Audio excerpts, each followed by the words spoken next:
1 июля стартовала всероссийская сельскохозяйственная перепись. В Ленском районе обходом респондентов занимаются 7 человек. За каждым закреплено чуть больше 400 участков. Как справляются с работой переписчики, расскажет Наталья Беспалова. В стране стартовала вторая в Новой России сельскохозяйственная перепись. Первая была 10 лет назад. На Ксении и Таисии дачи и частный сектор в городе. За 45 дней переписи каждая из девушек должна опросить хозяев примерно 400 участков. Сложного, в принципе, ничего нету. Легкое, можно сказать, все. Только единственное, что адреса искать приходится. Не весь город полностью знаешь.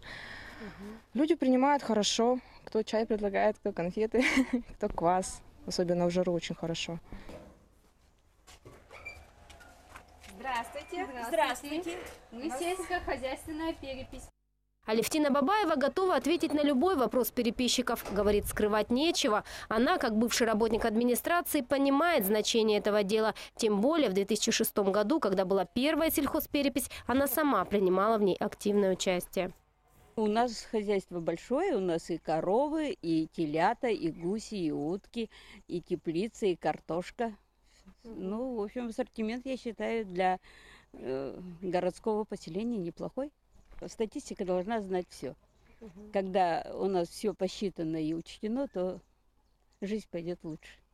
Участие в переписи – дело добровольное. Переписчики никого не уговаривают, но просят учесть, что это гражданский долг каждого. Тем более, что эти сведения станут лишь частью статистики. В анкетах нет строки с личными данными.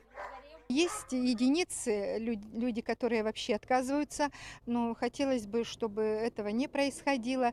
Это в основном по городу. Ну, а на селах, там в селе, в поселке Витим, Пеледуй, там попроще. Население более открытое, идут на контакт очень хорошо.